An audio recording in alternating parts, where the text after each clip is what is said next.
یہ قرآن میں آیت ہے، مولا علی فرماتے ہیں کچھ لوگ ان لوگوں سے حسد کرتے ہیں جنہیں اللہ نے اپنے فضل سے عطا کیا ہے۔ یہ حسد کی آگ، حسد کی بیماری اتنا بڑا نقصان کر دیتی ہے۔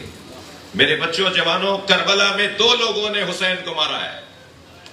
ہم نام تلاش کر کے لعنت ضرور کریں، اس کا ثواب ہے، لیکن کام بھی اس کا تلاش کریں کہ اس نے آخر ایسا کیا کیوں۔ 2 لوگوں نے، 2 صفتوں کے حامل لوگوں نے کربلا میں امام حسین کو مارا ہے۔ ایک حب دنیا کا بیمار، حب دنیا کی بیماری حسین قتل کرواتی ہے۔ پیسہ چاہیے، رے کی حکومت چاہیے، رے کی گورنری چاہیے عمر ابن سعد ابن ابی وقاص کو، کہ کسی طرح میں حسین کو مار دوں تو مجھے گورنر رے، جو آج کا تہران ہے، اس وقت کا ایک پورا صوبہ تھا وہ، جو کوفہ سے مدیریت ہوتی تھی اس کی، جی شام سے اس کو سنبھالا جاتا تھا۔ ایک حب دنیا، پیسہ، پیسے کی خاطر آئے مارنے کے لیے، پیسہ ملے گا دربار میں سر لے کے جاؤں گا تو۔ مولا حسین کے سر سے، مولا کے دوش سے ابا اتارنے والے نے یہی کہا تھا، مجھے اس کے بدلے میں پیسہ ملے گا۔ پیسہ، پیسہ، دولت، دنیا۔ جی میں ان بچوں سے کہہ رہا ہوں کہ اپنے ذرا مشق کر کے دیکھو، پیسے کو اگنور کر کے دیکھو۔ تمہیں حلال صحیح اپنا ہی پیسہ مل رہا ہو نا، تو اس کو لینے میں لالچی اور شوق اور شغف اور اشتہا اور بھوک، اس کا اظہار نہیں کرو۔ جی کسی نے فون کیا کہ بھئی آپ کے پیسے ہمارے پاس تھے، ہم سوچ رہے تھے کل آپ کے خود آپ کو دیں گے، اگر آپ کو جلدی ہے تو ابھی آ کے لیں۔ بھائی 2 سال سے یہ دے نہیں رہا تھا، ہم بھاگے چلے جا رہے ہیں کہ آج ہی ہم خود جا کے لے آتے ہیں۔ کچھ اپنے پیسوں کو اگنور کر کے دیکھیں۔ یہ پیسوں کو اگنور کرنا، نظر انداز کرنا، حلال پیسے کی بات کر رہا ہوں، حرام کو تو ویسے ہی ہاتھ نہیں لگانا، میں حلال پیسے کی بات کر رہا ہوں۔ اس کی مشق کریں، کیونکہ اہل بیت کی زندگی کا پیغام یہی ہے۔ اس وقت ہم جوتیاں اتار کے بیٹھے ہیں نا مجلس میں، گردن ہلائیے، ہم مجلس میں جوتیاں اتار کے بیٹھتے ہیں نا۔ علی مولا نے جوتیوں کا نام دنیا رکھا ہے۔ ہم اپنی دنیا چھوڑ کر آتے ہیں مجلس میں، ہم مجلس میں اپنی دنیا لے کر نہیں آتے۔ کوئی ارب پتی ہوگا، کوئی مثال کے طور پہ کروڑ پتی ہوگا، کوئی فلاں افسر ہوگا، کوئی فلاں افسر ہوگا، لیکن مجلس میں زمین پر بیٹھتا ہے نا، اپنی حیثیت کا انکار کرتا ہے نا۔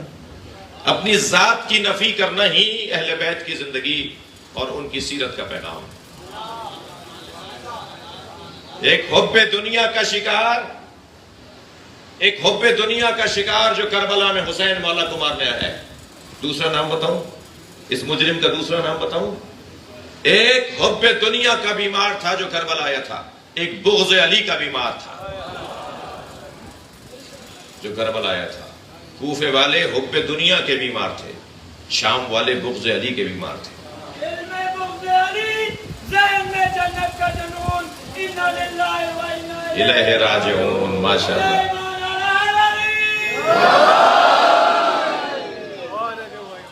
یہ جو نام ہے نا علی، علی سن لیجئے تھوڑا سا مجھ سے، علی یہ اسم اعظم سے کم نہیں ہے، اسم اعظم سے کم نہیں ہے مولا علی کا نام علی۔ مولا جا رہے ہیں ایک سفر پر، پہلے تسلی دیجئے، بات سنیں گے آپ میری۔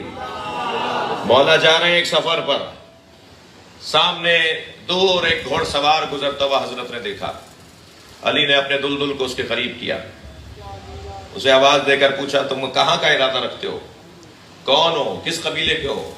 اس نے اپنی منزل بتائی تو مولا کی منزل بھی وہی تھی۔ حضرت نے فرمایا میرا بھی وہی کا ارادہ ہے، اکیلے سفر کرنا اچھا نہیں ہے، ہم دونوں ساتھ سفر کرتے ہیں۔ وہ یہودی مسلک اور دین سے تھا، مولا علی کے ساتھ سفر کر رہا ہے۔ رستے میں ایک ایسی جگہ آئی کہ جہاں راستہ زیر آب ہے، بند ٹوٹنے کی وجہ سے اس پار جانا مشکل ہے، گھوڑا اتاریں گے تو گھوڑا ڈوب جائے گا، پانی اتنا گہرا ہے، جانا اس طرف ہے، رستہ نہیں ہے، دونوں کو اس طرف جانا ہے۔ اس یہودی نے اپنے سامان میں سے ایک چادر نکالی اور کچھ پڑھتے ہوئے پانی پر اسے پھیلا دیا، وہ پتھر کی بن گئی۔ وہ روڈ کے اس طرف چلا گیا، کونا پکڑ کے کھینچا تو وہ دوبارہ چادر بن گئی۔ وہاں کھڑے ہو کر مولا سے کہنے لگا میرے پاس اسم اعظم ہے، اس لیے میں اس طرف آ گیا۔ آپ کیسے آئیں گے؟ مولا نے دلدل کے گردن پہ ہاتھ پھیر کے فرمایا تم گھوڑے اے میرے دلدل تم پانی پہ چل کے جاؤ گے۔ گھوڑا پیر رکھتا رہا جہاں جہاں گھوڑے کا سم جاتا رہا وہ پتھر کی جگہ بنتی رہی۔ مولا اس طرف اس کے قریب جا کے کھڑے ہوئے حضرت نے فرمایا وہ اسم اعظم تمہارے پاس کیا ہے؟ کہنے لگا مجھے بتانے کی اجازت نہیں ہے، اشارہ کر سکتا ہوں، آخری نبی کے وسیع کا نام۔ مولا نے فرمایا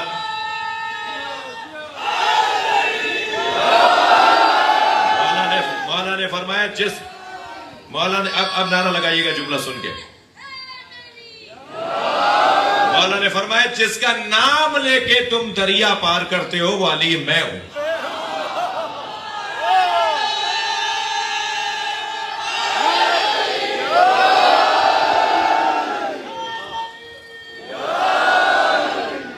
اسم اعظم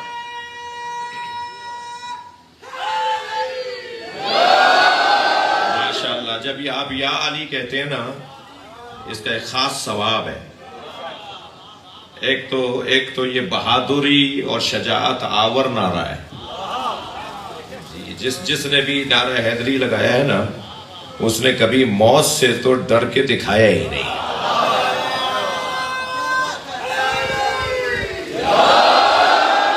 بہادری لانے والا نعرہ ہے۔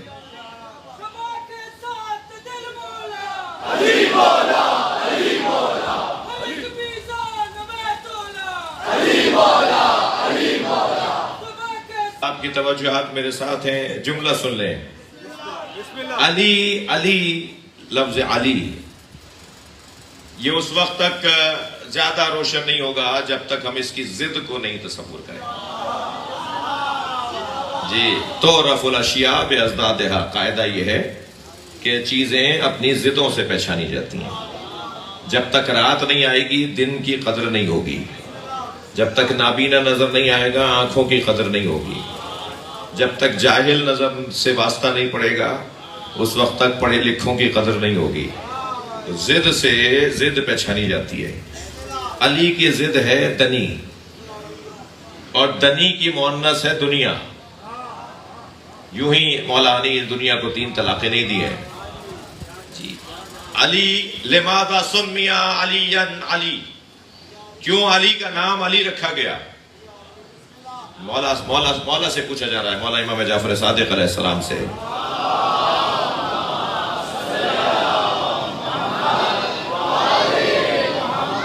بڑا حسین جملہ مولا صادق کا ہے، میں آپ کو ہدیہ کر رہا ہوں۔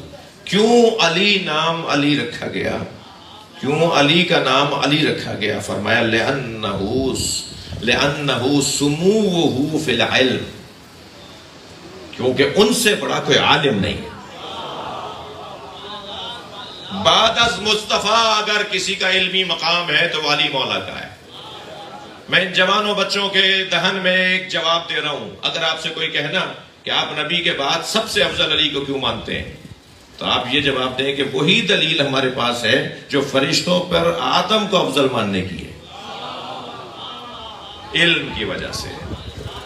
ہم مولا علی کو علم کی وجہ سے سب سے افضل مانتے ہیں۔ بڑے ہی اطمینان کے ساتھ اعلان کر رہے ہیں کہ کوئی ایک مثال بتاؤ کہ علی مولا نے نبی کے علاوہ کسی سے مسئلہ پوچھا ہو۔ ہم 50 مثالیں بتائیں گے کہ کس کس نے علی سے کیا کیا مسئلہ پوچھا ہے۔ اچھا، مشکل ہماری یہ ہے کہ بہت ہی واضح عقیدہ رکھتے ہیں مگر اس کو سمجھانے میں کبھی کبھی ماحول کی دقت ہے۔ کسی سے مولا علی نے کوئی مسئلہ نہیں پوچھا۔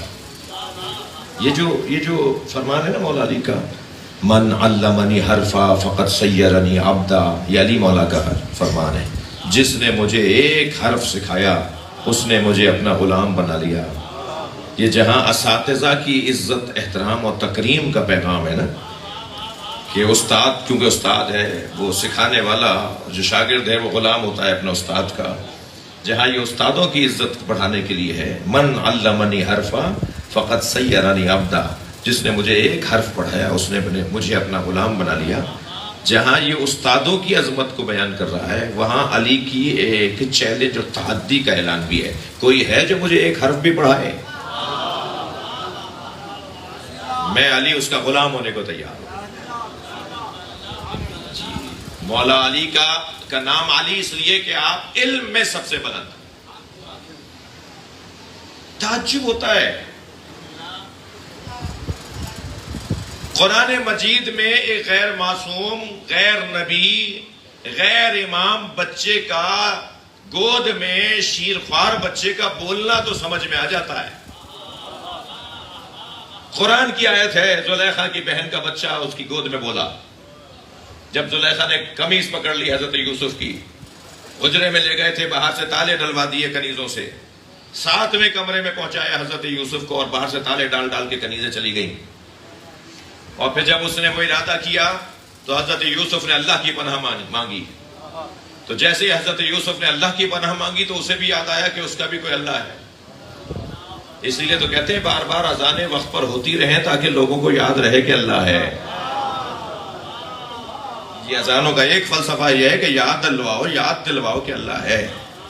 جب حضرت یوسف نے اللہ سے مدد مانگی کہ یا اللہ میری مدد کر، تو اس کے حجرے میں ایک بت رکھا ہوا تھا. اسے بھی یاد آیا کہ کونے میں بت ہے. مڑ کے دیکھا تو بیڈ پہ سے چادر کھینچی، بستر پہ سے چادر کھینچی اور بت پہ ڈال دی.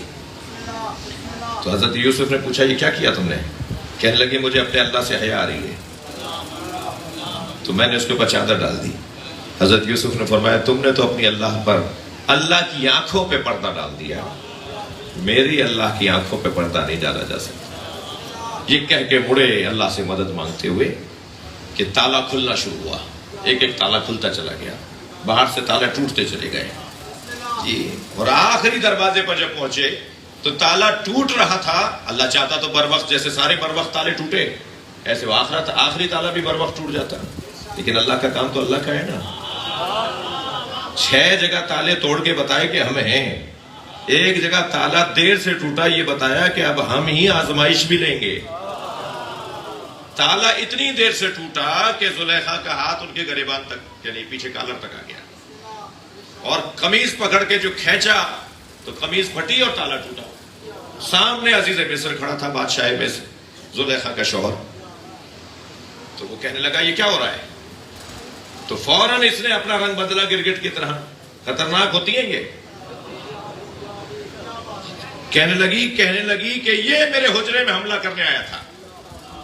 حضرت یوسف نے فرمایا میرا گواہ تو اللہ ہے، میرے پاس کوئی گواہ نہیں ہے سوائے اللہ کے. اس شور شرابے میں جو حضرت یوسف نکلے اور دروازہ کھلا اور لوگ جمع ہو گئے، 2 حجروں کے بعد زلیخا کی بہن اپنی بہن سے ملنے آئی بھی تھی، اسی محل میں ٹھہری بھی تھی. اس کا دودھ پیتا بچہ بستر پہ سو رہا تھا. یہ جب آوازیں شور کی آوازیں سن کے باہر نکلنے لگی تو اسی وقت وہ رویا. تو اب اسے چپ کرانے کے بجائے گود میں اٹھا کر باہر آئی. گود میں بچہ اٹھایا ہوا ہے، قرآنی واقعہ ہے. گود میں بچہ اٹھایا ہوا ہے اور کھڑی دیکھ رہی ہے. وہاں مجمع لگا ہوا ہے کنیزوں کا اور غلاموں کا، اور عزیز مصر میں اور حضرت یوسف میں مکالمہ چل رہا ہے. اور زلیخا کھڑی کہہ رہی ہے کہ یہ آیا تھا میرے کمرے میں. تو جیسے ہی حضرت یوسف نے فرمایا نا میرا تو گواہ اللہ کے علاوہ کوئی نہیں ہے، تو فوراً وہ بچہ بولا. وہ دودھ پیتا بچہ، وہ شیر خوار بچہ بولا اِنَّا قَمِيصَهُ قَدْ مِنْ قُبُلْ فَصَدَقَتْ. اگر قمیص آگے سے پھٹی ہوئی ہے تو یہ سچ کہہ رہی ہے. قمیص تو پیچھے سے پھٹی ہوئی تھی. کہنے لگی اگر قمیص آگے سے، بچہ کہہ رہا ہے. اب یہ اماں ابا بھی نہیں بولتا تھا، یہ اماں ابا بھی نہیں بولتا تھا. اتنا فصیح زبان میں بولا، اور نہ صرف بولا، اتنی معقول بات کی کہ اگر قمیص آگے سے پھٹی ہے تو یہ سچ کہہ رہی ہے، اور اگر قمیص پیچھے سے پھٹی ہے تو یوسف سچ کہہ رہا ہے. جیسے اس بچے نے یہ بات کی تو ایک مرتبہ کلیئر واضح ہو گیا کہ کون حق پر ہے، کون بے گناہ ہے. میرا کہنا یہ ہے کہ ایک غیر معصوم، غیر نبی بچے کا بولنا تمہیں سمجھ میں آتا ہے، اور نبی کی گود میں علی کا بولنا کہ تورات سناؤں، زبور سناؤں، انجیل سناؤں، قرآن سناؤں، سمجھ میں نہیں آتا؟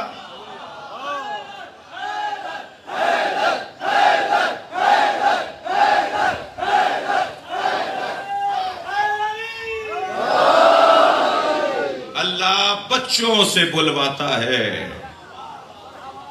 اور یاد رہے کہ اگر بچہ یوسف کے حق میں گواہ بن سکتا ہے، بھائی پرانے شہر میں آیا ہوں مجلس پڑھنے، جملہ ہدیہ کر رہا ہوں، بزرگوں کا یہ جملہ ہے، اگر یوسف علیہ السلام کے لیے ایک بچہ گواہ بن سکتا ہے تو سیدہ کے لیے حسنین گواہ کیوں نہیں بن سکتے؟